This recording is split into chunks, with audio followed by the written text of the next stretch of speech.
Hello everyone, welcome to Harvester classes. तो आज का हमारा जो टॉपिक है वो परम्यूटेशन एंड कॉम्बिनेशन का रहेगा, क्रम से संचय।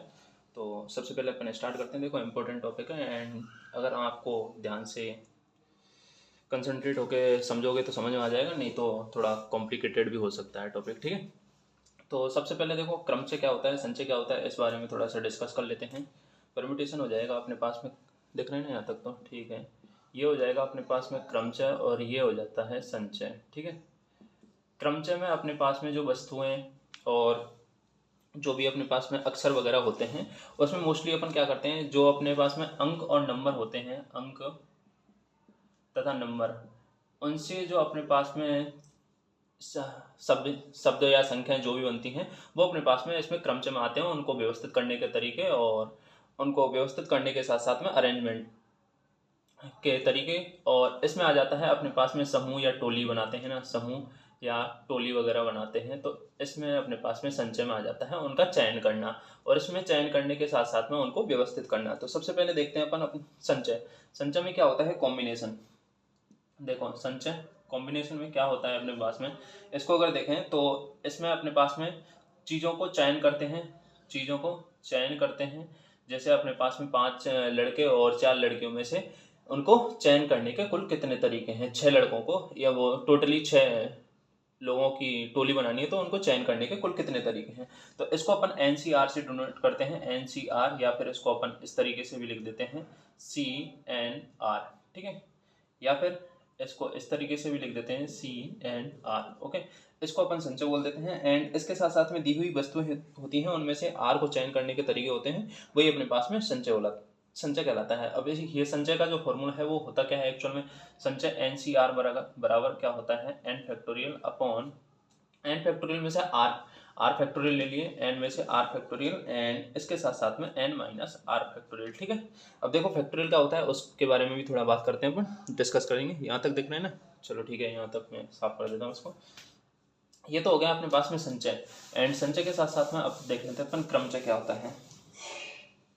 तो देखो, क्रमचय में क्या होता है अपने पास में, क्रमचय में क्या होता है,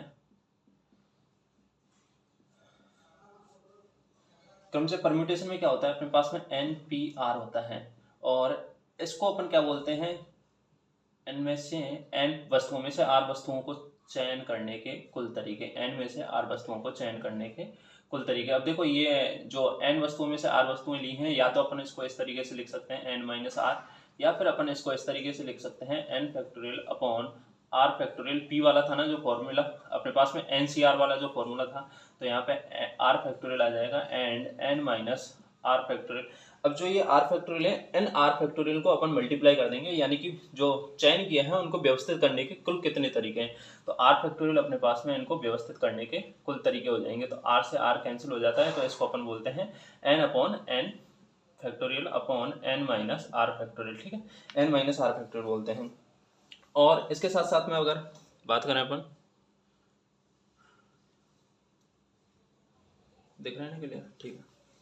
ये तो अपने पास में जो चयन करने के कुल तरीके होते हैं, और ये उनको व्यवस्थित, ये तो चयन करने के कुल तरीके हो गए, और ये उनको व्यवस्थित करने के कुल तरीके हो गए। तो n factorial upon r factorial, n minus r factorial, ये तो चयन हो गए, यानी कि ये तो अपने पास में क्या हो गया, परम्यूटेशन हो गया, चयन जिसको अपन बोलते हैं संचय। एंड ये अपने पास में इसका साथ में क्या हो गया, फैक्टोरियल, एन फैक्टोरियल से उनको व्यवस्थित करने, आर फैक्टोरियल जितने भी अपने पास में संख्या होती उससे अपने को फैक्टोरियल से, आर फैक्टोरियल एन फैक्टोरियल से मल्टीप्लाई करना होता है, तो उस हिसाब से अपने पास में ये आ जाएगा क्रमचय ना। अपने पास में अब देखो कुछ इंपॉर्टेंट चीजें हैं वो देख लेते हैं। जीरो फैक्टोरियल की वैल्यू क्या होती है, सबसे पहले जीरो फैक्टोरियल, तो फैक्टोरियल को, जीरो फैक्टोरियल की वैल्यू 1 होती है, 1 फैक्टोरियल की वैल्यू भी 1 होती है, 2 फैक्टोरियल की वैल्यू अपने पास में 2 होती है, 2.1, 3 फैक्टोरियल की वैल्यू अपने पास में 3.2.1 इक्वल टू 6, एंड 4 फैक्टोरियल की वैल्यू हो जाती है 4.3.2.1 इक्वल टू 24, एंड इसी तरीके से 5 फैक्टोरियल की वैल्यू 5, 4, 3, 2, 1 इक्वल टू 120। दिख रहा है यहाँ तक, ठीक है। ये अपने पास में 5 फैक्टोरियल तक जो वैल्यू है अपने को याद होनी चाहिए, 5 7 तक तो होनी चाहिए, मिनिमम 5 को कर ही लो। ठीक है, एंड इसके साथ साथ में ये n फैक्टोरियल को व्यवस्थित किस तरीके से करते हैं, तो देखो अपने पास में n फैक्टोरियल दिया हुआ है, तो इसको अपन क्या लिख सकते हैं, n-1 n-2 up to so on 3.2.1। या फिर इसको इस तरीके से लिख सकते हैं, n को बाहर ले लिया, अब इसको n-1 फैक्टोरियल, इस पूरे को यहाँ से यहाँ तक n-1 फैक्टोरियल लिख देंगे। या फिर n बाहर ले लिया, n-1 बाहर ले लिया दोबारा से और n-2 फैक्टोरियल लिख देंगे। तो इसको अपन फैक्टोरियल को इस तरीके से डिफाइन करते हैं, इसको एक एक संख्या को बाहर निकालते चलेंगे और फैक्टोरियल लगाते चलेंगे, इस तरीके से भी लिख सकते हैं नाउ। तो सबसे पहले देखो NPN, ये जो इम्पोर्टेंट रिजल्ट हैं वो उनको ध्यान रख लो एक बार। NPN फैक्टोरियल की वैल्यू क्या होती है सबसे पहले, ठीक, यहाँ तक दिख रहा है ना, यहाँ तक तो दिख रहा होगा, ठीक। ये बोलते हैं अपन NPN, यानी कि n वस्तुओं में से n वस्तुओं का चयन करना, ठीक है, और चयन करके उनका व्यवस्थित अरेंजमेंट करना। ये तो हो गया NPN। तो n फैक्टोरियल, NPN की वैल्यू क्या होती है अपने पास में, देखो n factorial upon n minus n factorial. तो n फैक्टोरियल ऊपर आ जाएगा, n नीचे आ जाएगा, 0 फैक्टोरियल की वैल्यू कितनी होती है, 1 होती है, तो इसकी वैल्यू कितनी आ जाएगी, n फैक्टोरियल आ जाएगी। एंड इसी के साथ में NP1, n फैक्टोरियल में से एक वस्तु का चयन करना और उनको अरेंजमेंट यानी व्यवस्थित करना। तो ये कितना हो जाएगा अपने पास में, n ही हो जाएगा, ठीक है। देखो ये n किस तरीके से होगा, ये n होगा, n फैक्टोरियल ले लिया अपन ने, n-1, ओके, तो n को बाहर ले लिया और ऊपर वाले को n-1 फैक्टोरियल कर दिया, नीचे n-1 फैक्टोरियल आ जाएगा, तो ये आ जाएगा, ठीक है, इससे ये कैंसिल हो जाएगा ना अपने पास में। अब देखो और 2 4 5 रिजल्ट और हैं, उनको देख लेते हैं एक बार किस तरीके से करेंगे, ताकि अपने पास में फैक्टोरियल एक बार समझ में आ जाए, उसके बाद में अपन क्वेश्चंस करेंगे या फिर जो भी अपने पास में इंपॉर्टेंट थ्योरी है वो देखते हैं।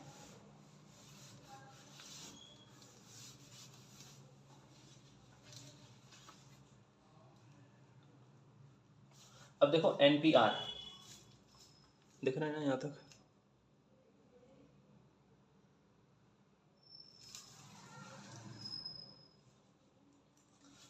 देखो NPR ये क्या होता है अपने पास में, NPR का मतलब हो गया n फैक्टोरियल, देखो n फैक्टोरियल अपॉन में क्या है, n-r factorial, n-r factorial. And इसको और किस तरीके से लिख सकते हैं, देखो इसको अपन लिख सकते हैं, अगर ऊपर वाले में से अपन एक को कॉमन ले लेते हैं, देखो मैं ऊपर वाले में से एक को कॉमन ले रहा हूँ, n को बाहर निकाल लिया, ऊपर क्या बचा फिर n-1 बच जाएगा, एंड नीचे क्या बचेगा अपने पास में, n यहाँ से बाहर निकालेंगे तो n-r, और यहाँ से बच जाएगा अपने पास में, नहीं इसको इस तरीके से नहीं करेंगे, इस तरीके से देख लेते हैं एक बार, हो जाता है, ठीक है। इसको n-r-1 लिख सकते हैं, और इसको टोटली देखो n को बाहर ले लेंगे अपन, और n को बाहर लेने के साथ साथ में ये हो जाएगा n-1, ऊपर आ जाएगा n-1 और p यहाँ पर आ जाएगा r-1। देखो इसको सॉल्व करेंगे तो यही आएगा, एक बार देखो इसको सॉल्व करके देख लेते हैं। ये n तो बाहर रख लिया अपन ने, n-1 को क्या लिख देंगे, n-1 फैक्टोरियल अपॉन ये n-1, देखो फैक्टोरियल में n-1 n-r प्लस 1 हो जाएगा, ठीक है, ये 1 से 1 n-r फैक्टोरियल आ जाएगा, ठीक है। तो n-1 इसको लिखने की ज़रूरत नहीं है, इसको ऐसा करो n-r ही रख लो, ठीक है। इसको चाहे तो वैसे रखना चाहो वैसे रख लो, ऐसे रखना चाहो ऐसे रख लो, तो इसको सॉल्व करेंगे तो अपने पास में यही आएगा, ठीक है। यानी कि अपन NPR को और क्या लिख सकते हैं, इस तरीके से लिख सकते हैं, n को बाहर ले लेंगे, n-1 एंड p r-1 आ जाएगा, ठीक है। अब देखो इसी तरीके से और भी फॉर्मूले बनेंगे अपने पास में। ये जो n अपन ने बाहर लिया है ये कहाँ से लिया है, जैसे अपने पास में n फैक्टोरियल होता है, तो इसको अपन n-1 n-2 up to so on इस तरीके से 3.2.1 लिखते हैं, ठीक है। और इसको इसी तरीके से, अब देखो यहाँ से अपन ने n यहाँ से बाहर लिया है, इसको अपन 3.2.1 की अगर n की जगह r फैक्टोरियल हो या फिर उनमें से r वस्तुओं का चयन करना हो, तो अपन इस तरीके से लिखते हैं n-1 n-2 and up to so on n-r+1, इस तरीके से उनको लिखते हैं n फैक्टोरियल या फिर n-r फैक्टोरियल, जो अगर अपने को उसमें से कुछ चयन करना हो तो, ठीक है। तो लास्ट वाली टर्म से हमारे पास में कुछ इस तरीके से आती है, जैसे अगर अपने पास में इसको अपन लिखेंगे, यानी कि अगर मैं NPR को लिखना चाहूँ तो इस तरीके से लिख सकता हूँ, जैसे ये लिखा है मैंने टोटली, इसको इस तरीके से लिख सकते हैं। तो n में से r वस्तुओं को लेकर NPR, इसको इस तरीके से लिख सकते हैं, या फिर अपन इसको n फैक्टोरियल अपॉन n-r यानी कि इसका मतलब क्या हो गया, n विभिन्न वस्तुओं में से r वस्तुओं को लेकर उनको चयन करने के और उनको व्यवस्थित करने के कुल कितने तरीके हैं, तो ये अपने पास में कुल तरीके हो गए। ठीक है, दिख रहा है ना, नहीं दिख रहा क्या? देखो, इसको अपन n पी आर या फिर अपने पास में बोल सकते हैं इसको n factorial upon n minus r factorial. ठीक है, चलो मैं बता देता हूँ तुम्हारे को ना। अब अपने पास में देखो, यहाँ से जो अपने कॉमन लिया है एन पी आर में, एन ऊपर वाला कॉमन लिया है, यहाँ से ये एन कॉमन लिया है और एन माइनस वन एक टर्म से यहाँ पे कम हो गई, एंड यहाँ पे क्या बचा अपने पास में पी आर माइनस वन। इसी तरीके से इसका जो दूसरा फॉर्मूला है उसमें अपन क्या करेंगे, एन माइनस वन यहाँ से अपन ने एन को बाहर निकाला था आगे से टर्म्स में, ठीक है, जो अपने पास में इन सब में से बड़ी वैल्यू है एन। अब क्या करेंगे अपन, पीछे से एक टर्म्स लिखेंगे n minus are plus one. तो उसको किस तरीके से अरेंजमेंट करेंगे, देखो यहाँ पे जो अपने पास में एन पी आर था, दिख रहा है, एन पी आर को अपन क्या लिख देंगे, N N minus one N minus two up to so on, N P R को N minus are plus one. यानी कि एन पी आर का मतलब ये हो गया एन वस्तुओं में से आर विभिन्न वस्तुओं को उनको चयन करने के कुल तरीके और चयन करके उनका अरेंजमेंट करने के कुल तरीके, ये क्या हो गए, ये है अपने पास में। इसमें से देखो एन पी आर को एक तो इस फॉर्मेट में लिख दिया जिसमें अपन ने क्या किया, एन को बाहर निकाल लिया और अपने पास में बाकी शेष ये बचा है, और इसको अपन ने इस तरीके से लिख दिया। अब क्या करते हैं अपन, N minus are plus one को बाहर ले लेते हैं अपन, N minus are plus one को बाहर ले लेंगे तो अपने पास में क्या बचेगा। अब देखो यहाँ से अपने पास में एन एक ऊपर से अपने जो मोस्ट डोमिनेटिंग टर्म थी उसको अपन ने बाहर लिया, तो अपने पास में क्या बचा, अपने पास में एन माइनस वन, यानी कि यहाँ पे एक कम हो गए। अब अपन क्या करेंगे, यहाँ से अपन ने पीछे से एक टर्म्स लिए तो एन ही रहेगा यहाँ पे, एंड यहाँ पे पी आर माइनस वन हो जाएगा। ओके, समझे, यानी कि मोस्ट डोमिनेटिंग टर्म तो अपने पास में वही रहेगी क्योंकि अपने उसको बाहर नहीं निकाला, अपने n minus are plus one पीछे वाली टर्म से बाहर लिया है, तो अपने पास में आर माइनस वन हो जाएगा, एक पीछे से कम हो जाएगा। जबकि यहाँ पे अपन ने क्या किया था, एन को आगे वाले एन को मोस्ट टर्म्स को बाहर लिया था, तो अपने पास में आगे वाली जो पावर थी n minus one P r minus one हो गया। ठीक है, और यहाँ पे एन ही रहेगा, पी आर माइनस वन आ जाएगा। अब जैसे एक एग्जांपल देना चाहूँ मैं, तो देखो एन पी यहाँ तक दिख रहा है, चलो यहाँ देख लो, एन पी एन है, एन पी एन, तो यहाँ से देखो अपने पास में अगर टर्म्स को मैं लेना चाहूँ, एक टर्म्स को पीछे से एन पी एन है तो ये क्या हो जाएगा, एन फैक्टोरियल हो जाएगा। ठीक है, एन फैक्टोरियल हो जाएगा, इसका मतलब देखो n upon n minus n, ये अपने पास में जीरो फैक्टोरियल हो जाएगा, तो ये अपने पास में टोटली एन फैक्टोरियल हो जाएगा। अब यहाँ से अपन एक आगे वाली टर्म्स को ना लेके पीछे वाली टर्म्स को बाहर ले रहे हैं, तो एन ही रहेगा, नीचे क्या है एन, तो पी एन माइनस वन हो जाएगा। ठीक है, इसको इस तरीके से लिख सकते हैं अपन, ये अपने पास में एक बार आ गया, जो अपने लास्ट में बचेगी एन माइनस वन, देखो इसको अपन N N minus one N minus two इस तरीके से 3.2.1 इस तरीके से लिखते हैं अपन। तो अपन ने 3.2.1 में से अपन ने वन बाहर ले लिया, ये वाला वन बाहर ले लिया, तो यहाँ पे अपन 1.n n P N minus one लिख सकते हैं। या फिर दूसरा तरीका ये है, देखो एन पी एन को अपन और क्या लिख सकते हैं, टू को बाहर ले लेते हैं अपन, ये वाली टर्म्स ले ली बाहर और ये वाली, देखो यहाँ पे जैसे n minus are plus one आता था, तो अगर एन फैक्टोरियल लिखें तो अपने पास में एन फैक्टोरियल में क्या आ जाता है, एन फैक्टोरियल में n N minus one up to so on 3.2.1 आ जाता है। तो इस वन को बाहर ले लिया तो एन पी माइनस वन हो जाएगा, एंड वन और डॉट टू टर्म्स को बाहर ले लिया तो टू यहाँ आ जाएगा बाहर, और यहाँ पे बचेगा N P N minus two आ जाएगा। ओके, इस तरीके से 1.2.3 को लें अपन बाहर, तो यहाँ पे अपने पास में एन पी एन माइनस क्या आ जाएगा, 3 आ जाएगा। देखो अगर अपन नेक्स्ट वाली टर्म्स को बाहर लें अपन, तो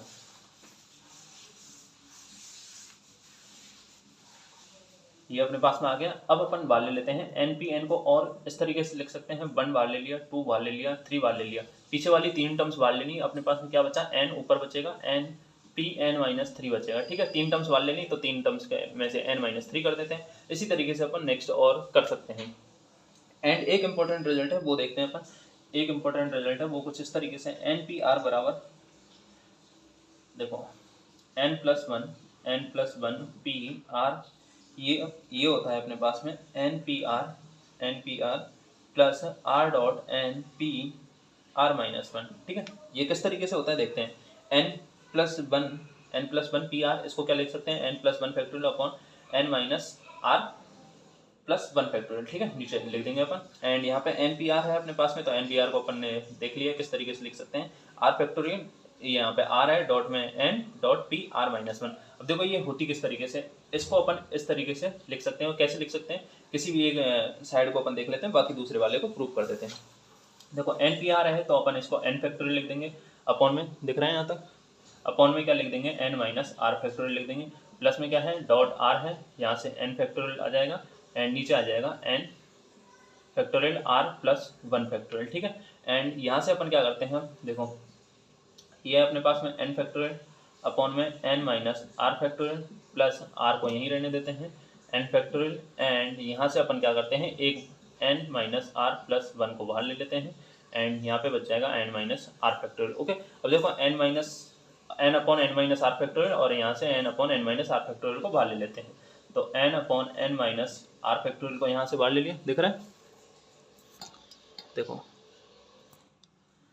n upon n minus r factorial को बाहर ले लिया, तो अपने पास में क्या बचेगा, यहाँ पे देखो एक बचेगा, तो n minus are plus one, and यहाँ पे बचेगा प्लस आर, अपॉन क्या बच जाएगा, n minus are plus one, ये बच जाएगा, आर से आर कैंसिल हो जाएगा, यहाँ पे बच जाएगा फिर अपने पास में n factorial upon n minus r factorial, and इसके साथ साथ में ऊपर बचेगा एन प्लस वन, एंड नीचे बच जाएगा अपने पास में n minus are plus one. अब देखो ये वाली टर्म्स अपने पास में क्या हो जाएगी, ये हो जाएगी एन प्लस वन, ऊपर क्या हो जाएगा एन है और एन प्लस वन, तो टोटली क्या हो जाएगा एन प्लस वन फैक्टोरियल हो जाएगा। Okay, n plus one factorial हो जाएगा, दिख रहा है ना, ये अपने पास में देखो एन फैक्टोरियल यहाँ तक है और एन प्लस वन आ गया, तो एन प्लस वन फैक्टोरियल एक ऐड हो जाएगा, एंड यहाँ पे एन माइनस आर है और यहाँ n minus are plus one है, तो ये क्या हो जाएगा n minus are plus one factorial. ठीक है, एंड अब ये इसको क्या लिख देंगे अपन, एन प्लस वन, एंड यहाँ पे क्या है अपने पास में पी और आर कर देंगे इसको। ठीक है, तो ये अपने पास में आ जाएगा n plus one P r. Okay, तो इस तरीके से इस फॉर्मूले को इस तरीके से बनाया गया है, और ये मैंने प्रूफ करके बता दिया किस तरीके से आएगा। एंड अब देख लेते हैं अपन कुछ इंपॉर्टेंट क्वेश्चंस देख लेते हैं बेसिकली, फिर उसके बाद में अपन जो एनसीईआरटी टाइप में क्वेश्चन है वो देखते हैं। देखो अब क्वेश्चन हमारे पास में कुछ इस तरीके से है कि अपने पास में कोई संख्या दे दी 0 से 9 तक में 5 अंकों की या 6 अंकों की कुल कितनी संख्याएं बनाई जा सकती हैं। ठीक है, अब अपने पास में कुछ इस तरीके के क्वेश्चन आएंगे, देखो किस तरीके से करेंगे उनको। जैसे 0 से 9 तक अपने पास में संख्या है, 0 से 9 तक में 6 अंकों की कुल कितनी संख्याएं बनाई जा सकती हैं। ठीक है, तो देखो 6 अंकों की कुल कितनी संख्या बनानी है वो देख लेते हैं। ये 6 अंक हो गए, 1 2 3 4 5 और 6, 1 2 3 4 5 6।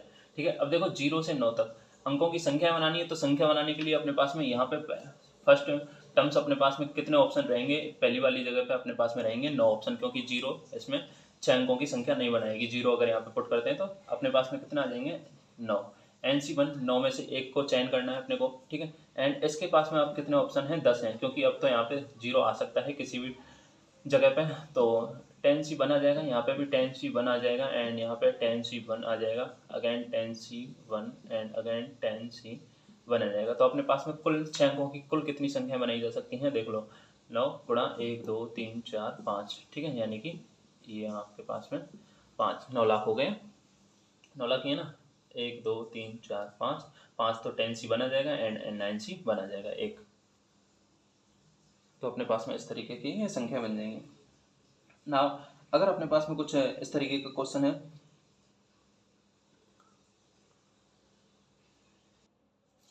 अब देखो एक इम्पोर्टेंट सवाल है जो थोड़ा सा कन्फ्यूजन वाला हो सकता है, तुम और उसको समझोगे तो आराम से समझ में आ जाएगा, इसी से रिलेटेड है थोड़ा सा, है ना, बट एग्जाम में आता रहता है उससे उसके जैसा क्वेश्चन, और थोड़ा कन्फ्यूजन वाला भी है, एनसीईआरटी का है। देखो मेरे पास में 4 छात्र हैं, 4 छात्र हैं, और मैं अगर बात करूं, 4 नहीं चलो 5 छात्र ले लिए मैंने, 5 छात्र हैं और मेरे पास में 3 पेन हैं, 5 छात्र ले लिए और 3 पेन ले लिए। अब ये बोल रहा है 3 पेनों को 5 छात्रों में कितने प्रकार से बांटा जा सकता है, या कितने तरीके हैं उनको व्यवस्थित करने के। ठीक है,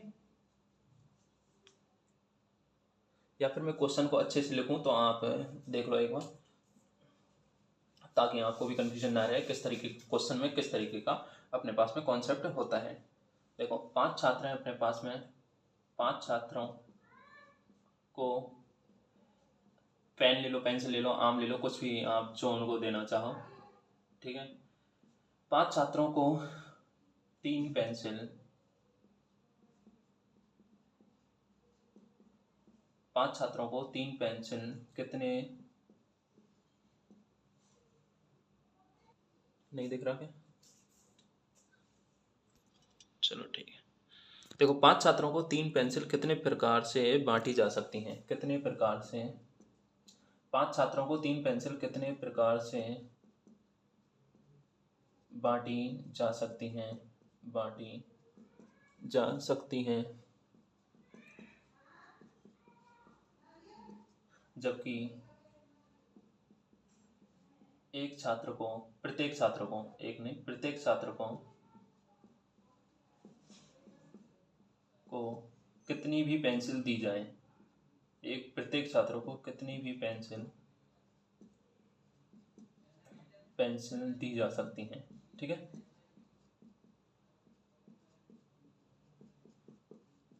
क्वेश्चन समझ में आ गया? 5 छात्रों को, अपने पास में छात्र कितने हैं? 5 छात्र हैं, और उनको 3 पेंसिल हैं, कितने भी प्रकार से बांटी जा सकती हैं, जबकि प्रत्येक छात्र को कितनी भी पेंसिल दी जा सकती हैं। मान लो मेरे पास में 5 छात्र हैं, मैंने 3 पेंसिल हैं, तीनों पेंसिल मैंने एक छात्र को दे दी, किसी को एक छात्र को एक दे दी, एक को 2 दे दी, बाकी सबको कुछ भी नहीं दिया। या फिर अपने पास में पहले 3 को कुछ भी नहीं दिया, बाकी के 2 को एक पेंसिल दे दी एंड एक दे दी, और एक अपने पास में रख ली। तो किसी भी तरीके से बांट सकते हैं अपन। अब इसमें देखते किस तरीके से, देखो इसको देखने के, क्वेश्चन को पढ़ने के और देखने के 2 तरीके हैं अपने पास में। पहला तो है 5 छात्रों को 3 पेंसिल हैं। अब सोचना ये भी हो सकता है कि अपने पास में छात्र कितने हैं? 5 हैं और पेंसिल 3 हैं। तो अपन इस तरीके की सोच सकते हैं कि 3 ही पेंसिल हैं अपने पास में, तो पहले वाले को कितनी दे सकते हैं। ठीक है, सोचने का नजरिया ये है होना चाहिए अपने पास में, इसमें ऑप्शन किसके पास हैं? पेंसिलों के पास या छात्रों के पास। ठीक है, अब देखो इसमें जो अपने पास में ऑप्शन है वो पेंसिलों के पास में है कि वो 3 पेंसिल किसके पास जाना चाहेंगी, या मैं 3 पेंसिलों को किसको देना चाहता हूँ। अपने पास में 5 छात्र हैं। ठीक है, तो छात्र कितने हो गए? अपने पास में 5 छात्र हैं और पेंसिल कितनी है? 3। तो एक पेंसिल के पास कितने ऑप्शन हैं? टोटली 5। अब देखो अपने पास में पेंसिल है 3, तो एक पेंसिल के पास में 5 ऑप्शन है, वो 5 में से किसी भी पेंसिल, कोई भी पेंसिल किसी भी छात्र के पास में जा सकती है। दूसरा है अपने पास में, दूसरी पेंसिल के पास में भी 5 ही ऑप्शन है, एंड तीसरा है अपने पास में, तीसरी पेंसिल के पास में भी 5 ही ऑप्शन है। तो इसका अपने पास में आंसर हो जाएगा 5 की पावर 3 यानी कि 125 टोटली। ये तो अपने पास में क्वेश्चन है इस तरीके का, जो आसान क्वेश्चन है, कोई ज़्यादा हार्ड नहीं, कॉम्प्लिकेटेड नहीं है, बट सोचने का नज़रिया है अपने पास में। ये देखना है कि ऑप्शन पेंसिल के पास में है या छात्रों के पास में। अब देखो 3 पेंसिल है, 3 पेंसिल ही हैं जो 5 छात्रों में से किसी भी छात्र के पास जा सकती है। तो पहली पेंसिल है, उसके पास में 5 ऑप्शन है, 5 में से किसी भी छात्र के पास में दे सकते हैं, या कोई भी छात्र ले सकता है उस पेंसिल को। दूसरी पेंसिल है, उसके पास में भी 5 ऑप्शन है, तीसरी पेंसिल के पास में भी 5 ऑप्शन है। ठीक है, तो अपने पास में इसका आंसर हो जाएगा ये। ठीक है, नाउ इसी से रिलेटेड दूसरा क्वेश्चन है, वो किस तरीके से है वो देखते हैं अपन। यदि इसी के दूसरा क्वेश्चन में इस तरीके से बनाऊं, ये तो अपने पास में हो जाएगा, जब प्रत्येक छात्र को कितनी भी पेंसिल दी जा सकती है। ठीक है, प्रत्येक छात्र को कितनी भी पेंसिल दी जा सकती है। दूसरा क्वेश्चन यह है कि एक छात्र को एक से अधिक पेंसिल नहीं दी जाए। ठीक है, यानी कि सेकंड क्वेश्चन है, यदि यदि छात्र को, एक छात्र को एक से अधिक पेंसिल नहीं देनी है, एक से अधिक पेंसिल नहीं दी जाए। ठीक है, दिख रहा है ना, एक से अधिक पेंसिल नहीं दी जाए, एक से अधिक पेंसिल नहीं दी जानी है। तो अपने पास में पहली पेंसिल है, उसके पास में कितने ऑप्शन है? 5 ऑप्शन। ठीक है, एक छात्र को एक पेंसिल देनी है, एक से ज़्यादा नहीं देनी है। तो पहली पेंसिल के पास में कितने ऑप्शन है? अपने पास में 5 ऑप्शन है। ठीक है, दूसरी पेंसिल के पास में अब एक छात्र अपने पास में कम हो चुका है ऑलरेडी, एक छात्र कम हो गया, तो अपने पास में अब दूसरी पेंसिल है, उसके पास में कितने ऑप्शन बचे हैं? अपने पास में 4 ऑप्शन बचे हैं। एंड सिमिलरली अब अपने पास में तीसरी पेंसिल है, तीसरी पेंसिल के पास में ओनली 3 ही ऑप्शन बचे हैं। तो इसका कितना आ जाएगा? 5 चौका 20, और ये हो जाएगा 3 दूनी 6, 60। ठीक है ना, ये 60 अपने पास में आंसर आ जाएगा, यदि किसी भी छात्र को एक से अधिक पेंसिल नहीं दी जाए। ठीक है, इस तरीके के क्वेश्चन बनेंगे। एंड एक और तरीका मैं बता देता हूँ, बाकी देखते हैं नेक्स्ट क्लास में। चलो एक आसान सा ही क्वेश्चन देख लेते हैं अपन, दिख रहा है ना यहाँ तक? ठीक है, देखो मैं एक शब्द ले रहा हूँ, परम्यूटेशन कॉम्बिनेशन चल रहा है, तो ये मैं शब्द परम्यूटेशन ही ले रहा हूँ। ठीक है, देखो एक शब्द है परम्यूटेशन, या फिर अपने पास में कुछ भी क्वेश्चन में कुछ भी किसी भी तरीके का कोई भी शब्द आ सकता है, जैसे गार्डन आ सकता है, परम्यूटेशन आ सकता है, कॉम्बिनेशन आ सकता है, मैथमेटिक्स आ सकता है, जेंडर, मदर, इस तरीके की कोई भी शब्द आ सकता है। और मोस्टली प्रोबेबिलिटी भी आ जाता है, कई बार एनसीईआरटी में प्रोबेबिलिटी के भी क्वेश्चन हैं। तो मैं ले रहा हूँ परम्यूटेशन, ठीक है। आप अपने नाम से भी बना सकते हो, कोई ऐसा कुछ नहीं है इम्पोर्टेंस इसमें, बस अपने को कॉन्सेप्ट क्लियर होना चाहिए, ठीक है। ये अपने पास में परम्यूटेशन शब्द हो गया। अब इसमें एक बार स्पेलिंग देख लेना, परम्यूटेशन सही लिखा हुआ है। परम्यूटेशन शब्द के अक्षरों से कुल कितने शब्द बनाए जा सकते हैं, क्वेश्चन है अपने पास में। परम्यूटेशन शब्द के, नहीं दिख रहा क्या, देखो ये बोल रहा है परम्यूटेशन शब्द के अक्षरों का प्रयोग करके कुल कितने शब्द बनाए जा सकते हैं। आज मैं इसका एक ही तरीके का क्वेश्चन कराऊंगा, बाकी नेक्स्ट वीडियो में इसके जितने भी 7, 8, 9, 10 तरीके के क्वेश्चन बनते हैं, उसको अगर आप एक बार ढंग से कर लोगे तो आपका लगभग 70 से 80% परम्यूटेशन कॉम्बिनेशन खत्म हो जाएगा, ठीक है। तो देखो इसके जो शब्द हैं, इससे कुल कितने शब्द बनाए जा सकते हैं, ये अपने पास में एक शब्द दे रखा है और इसको अरेंजमेंट करके, व्यवस्थित करके, चयन करके इसके कुल कितने शब्द बनाए जा सकते हैं, तो वो अपने को बनाने हैं। अब देखो इसमें शब्द कितने, अक्षर कितने हैं, 1, 2, 3, 4, 5, 6, 7, 8, 9, 10, 11। तो सबसे पहले अपने पास में इनको 11 फैक्टोरियल लिख देंगे। एंड इनको फिर सबसे पहले तो इनको अपन चयन करेंगे, चयन करने के साथ साथ में इनको फिर अरेंजमेंट करेंगे। अब 11 फैक्टोरियल में से ये देखना है कि कोई शब्द रिपीट तो नहीं हो रहा। तो देखो ए आ रहा है एक बार, 2 बार, ठीक है। ए कितनी बार आ रहा है, 2 बार, तो ए 2 बार आ गया। इसके साथ साथ में और क्या रिपीट हो रहा है, टी आ रहा है, देखो टी आ रहा है कितनी बार, 2 बार, टी आ रहा है 2 बार। इसके साथ साथ में और कुछ शब्द आ रहा है क्या, मैं एक बार शब्द को इधर लिख देता हूँ, देखो P, A, A, R, R एक ही बार है, M, U, T, T, I, O, N, ठीक है। 11 हैं, 1, 2, 3, 4, 5, 6, 7, 8, 9, 10, 11, ठीक है। तो अपने पास में इसके जो शब्द बनेंगे वो टोटली यही शब्द बनेंगे। एंड इसके साथ साथ में 11 फैक्टोरियल ये आ गया, ठीक है। 11 फैक्टोरियल तो क्या है, टोटली शब्द हैं। एंड इसमें से रिपीट कितना हो रहा है, ए रिपीट हो रहा है 2 टाइम्स एंड टी रिपीट हो रहा है 2 टाइम्स। तो इसके शब्दों के अक्षरों का प्रयोग करके कुल बनने वाले शब्दों की संख्या होगी वो ये रहेगी, ठीक है। एंड इसके साथ साथ में अपन निकालेंगे नेक्स्ट क्लास में है स्वर सभी एक साथ में रहें या फिर कोई दो स्वर साथ में ना रहें, एम से प्रारंभ, एस पर ख़त्म, टी से प्रारंभ, ए पर ख़त्म, इस तरीके से, ठीक है, क्वेश्चन करेंगे अपन। तो मिलते हैं नेक्स्ट वीडियो में, तब तक के लिए थैंक यू सो मच।